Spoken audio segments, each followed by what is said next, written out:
Last night I dreamed my younger brother Dave and I were walking on the sidewalk. It was a bright sunny afternoon. We're walking along and I guess we hear what sounds like a large group of teenagers just calling to us, menacingly, like, "Hey, you punk ass," it was, I don't know, they're just yelling at us, trying to intimidate us, or so I thought, because a few moments later, I'm expecting to see this, large group of teenagers kind of emerge from behind some hedges further down the sidewalk, and instead it's just ended up being a small group of little old ladies who just returned from an afternoon of bowling. So I thought that was weird. They sounded like a group of angry youngins. Anyways, we continued walking, and at some point, somehow, both of us ended up in the back of a pickup truck. We were sitting in the bed of a pickup truck, and beside us was an enormous flat screen television that was playing my YouTube videos. And at some point,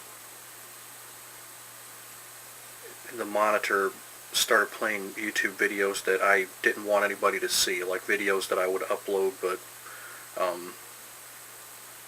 I would upload them as unlisted. They'd be private, which is weird because I've never done that.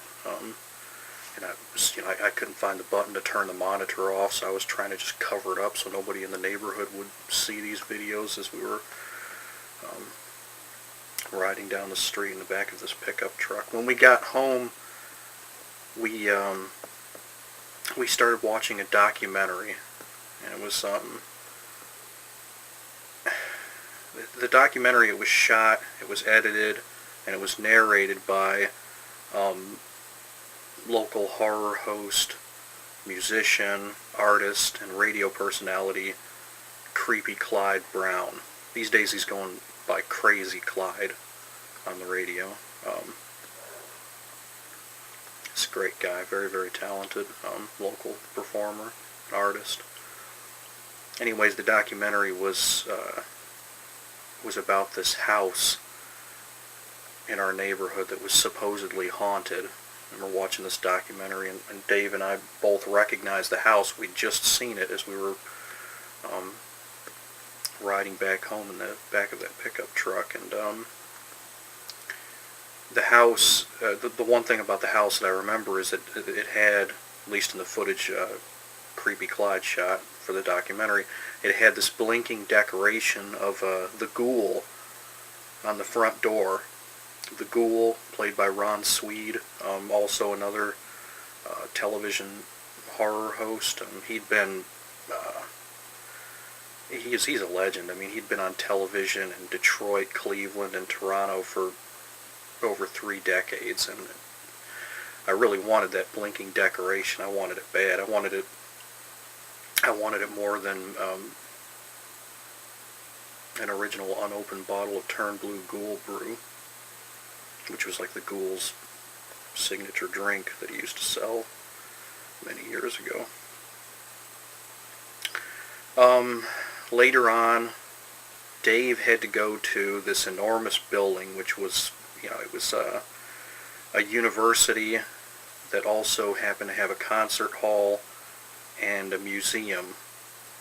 And the museum had its own theater to project documentaries. I don't know why he had to go there. I don't know if he had to perform at a concert or if he was attending the university and this was like an orientation or something. But anyways, we went there.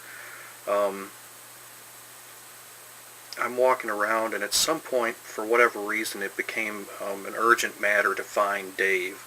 But we couldn't find him anywhere. Searching. I'm walking all over this enormous building, and I ended up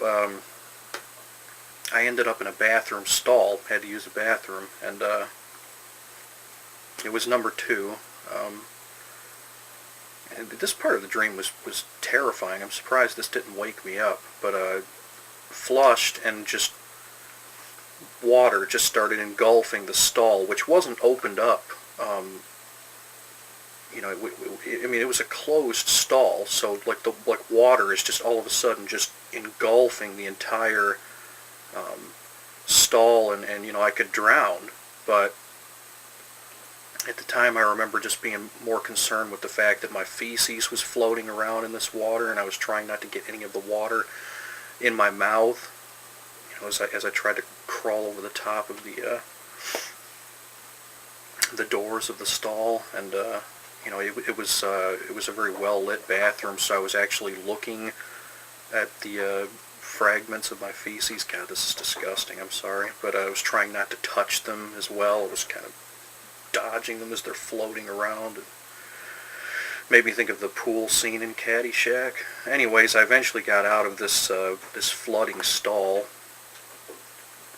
and the water did drain. It's like somebody opened a valve somewhere, or a levee or whatever, and this water did drain. I got out of there. I'm sopping wet, and I continue my search for Dave, and for whatever reason now, the door leading out of the bathroom, it's locked. It's locked from the outside, so I'm stuck in there. So I have to pry off a vent cover, start crawling around in the heating duct, and then I eventually drop down into this narrow corridor, and I kind of, inching along here, and I creep around the corner of this dark, dingy, cobweb-filled narrow corridor here, and I see that I'm just above the theater in the university, which is showing a documentary about the 1968 World Series Championship Detroit Tigers baseball team.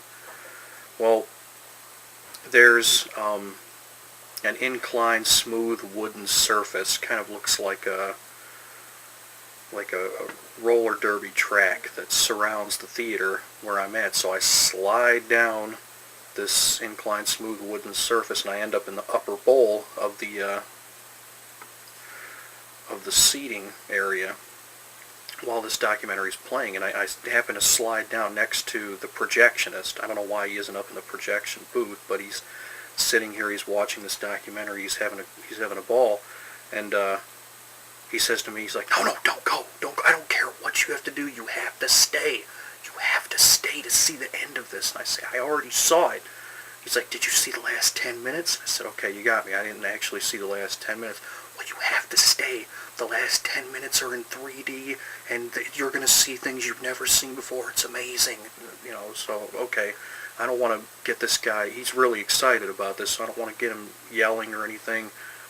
I say, fine, all right, I'll stay. Well, when I do this, a university security guard sits down beside me, stares at me, smiles for a moment, and he says, you got to come with me. And, so all right, fine. I get up, walk out of the theater with him and out in the hallways, and tell me, you don't understand, the projectionist told me I had to sit there. I understand that I didn't pay to see this screening of the documentary that I think the university had funded, or paid a lot to purchase the exhibition rights for. And, he's not having any of it. He's not listening to my pleading here. He said, come on, you got to come with me. You got to come down to the office. You didn't pay to get in there, same as stealing. All of this crap. Well, he takes me down to the cafeteria where a bunch of his other security guard buddies are on break, and they're eating, and then he starts cracking up. He's like, I'm just messing with you, man. We pull that one all the time. He's like, guys, meet Josh. And he starts introducing me to his buddies, like, he's going to bring me into his circle of friends or whatever. And I just, I shake a few hands, hey, how you doing? And I slip away. Eventually, I find Dave. I do find him. I don't remember where, but no, it was down this narrow hallway. This was down this narrow hallway that the shop classes apparently used to be in. There were just all these classes were filled with old shop machines that were now covered, just didn't look like they've been used for years, if not decades. And Dave reminds me that it's actually October 31st. It's Halloween, and He says it's still early enough to get in some trick-or-treating. We haven't missed it yet. Thinking, okay, you're a little old to be trick-or-treating. But Dave, he had his mask ready. It was a white plastic mask, held in place by a rubber band. He put it on, and off we went, trick-or-treating. At our age. And then I woke up. See how much more I dream when I'm not rudely awakened by an alarm, when I'm permitted to sleep in. Yay for days off.